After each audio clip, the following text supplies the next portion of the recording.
di Tompi dan Glenn. Ini Bre, posisi kita sekarang jadi jurnalis. Kebalik ya.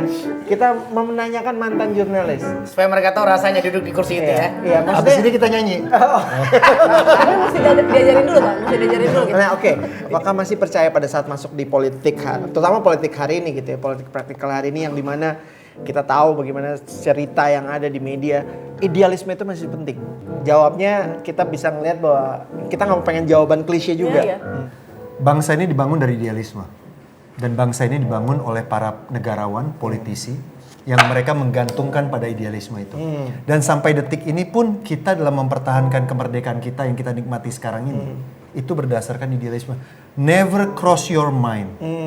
Kita ini terdiri dari 17.000 pulau dan kita berdiri dengan beragam agama, suku dan lain sebagainya. Kalau tidak kita gantungkan idealisme itu setinggi langit, apa yang mau kita kejar? Apa yang mau kita pertahankan?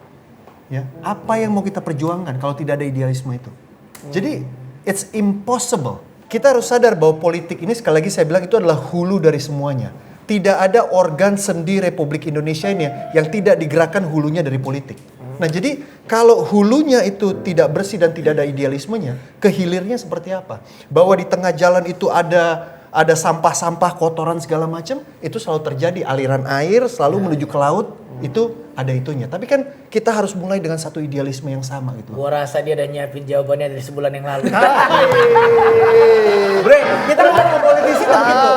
Begitu mantap dan ibarat orang lagi mensiarkan agama baru. Nah gini, kalau menurut gua, kita berhadapan dengan politisi itu kayak gitu. Maksudnya calon politisi bahwa gue mempercayai bahwa setiap pembicaraan politisi itu nggak bisa dilihat secara langsung direct gitu, karena pada akhirnya kita melihat hasil kerja. Gue tuh selalu mikir ya, lirik lagu itu dibikin berapa lama ya? Indah betul. Oh itu lain. Indah Itu betul. lain. Dia Itu makanya. adalah sebuah kejadian dulu.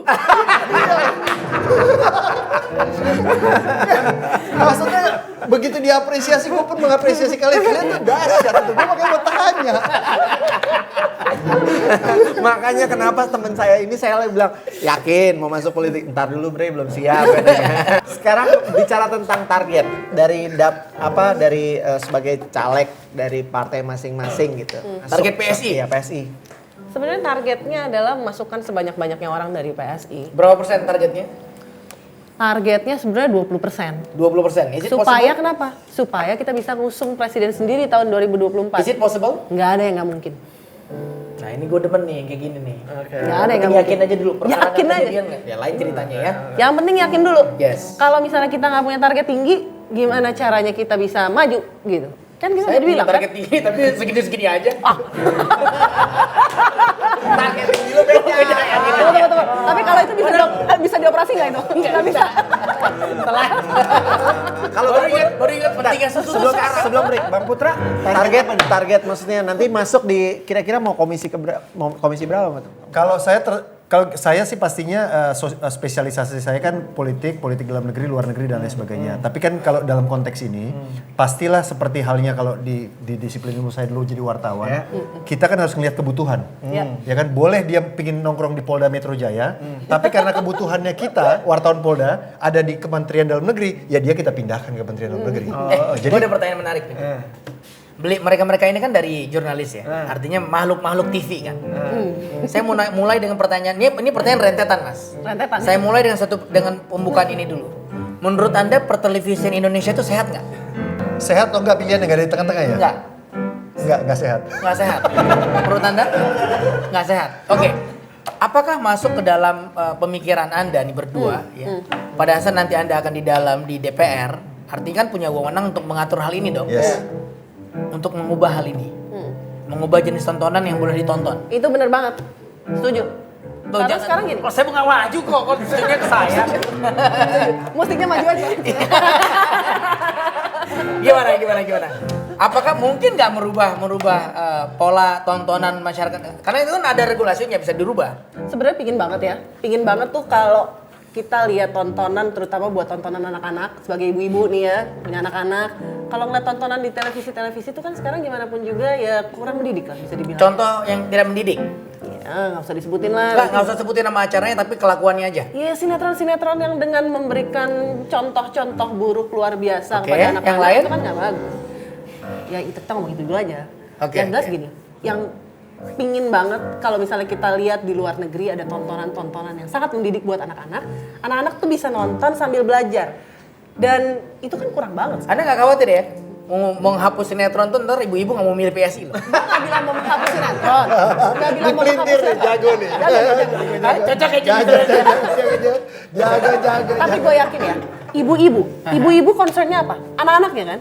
Jadi kalau sinetron itu dibuat dengan lebih baik, jangan nggak usah pakai orang yang apa ya, satu anak muda yang tiba-tiba udah matanya udah nyeledet sana nyeledet sini gitu ya, dengan segala apa ya, intrik-intrik buruk yang ingin dia lakukan terhadap temannya untuk menjahati temannya itu kan sebenarnya berarti itu- bisa. berarti itu masuk- Sinetron bisa dibikin dengan baik dan kemudian menanamkan nilai-nilai yang oke lah. Bang Putra gimana Bang? Kayak film-film Korea itu kan keren-keren kan, ya maksudnya kan nilai-nilainya masih ada nilai-nilai yang bagus. Kalau sinetronnya dibikin dengan cara yang ringan-ringan, enak-enak, ibu-ibu senang. Jadi bukannya mau menghapus sinetron. Kalau gue buat Bang Putra, Gimana, bukan gimana? ini pertanyaannya. Apa tuh? What do you think about tentang frekuensi publik yang hari ini lebih banyak dikuasai oleh kepentingan swasta? Wah. Akar dari masalah ini salah satunya adalah lembaga rating. Lembaga? Lembaga rating. Oke. Lembaga rating. Lembaga yang memberikan rating. Oke. Kenapa? Nah. Lembaga rating itu cuma satu dan Ya. itu monopoli. Oke.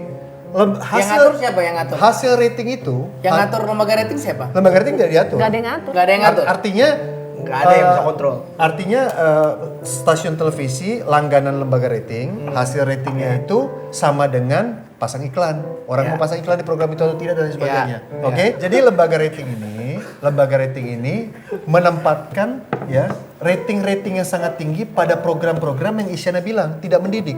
Ya. Kalau kita bisa mengatur, mengendorse lembaga rating ini menempatkan program-program rating bagus pada program-program berkualitas. Contohnya program kita ini, Ya. betul ya? Ya. Ya otomatis uangnya akan mengalir ke program yang berkualitas. Nah, saya garis bawahi, kalau kita bisa katanya. Iya. Nah, pertanyaannya, bukankah harusnya DPR itu ya bisa mengatur semua relung-relung kehidupan di bangsa ini? Kita cari celah nanti.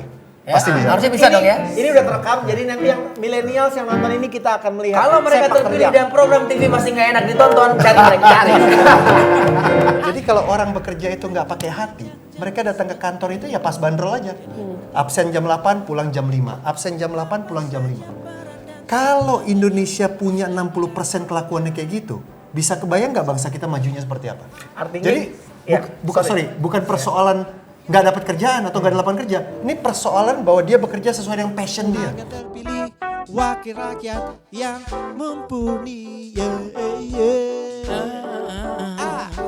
Jabatan bukan mainan, jabatan adalah pengabdian.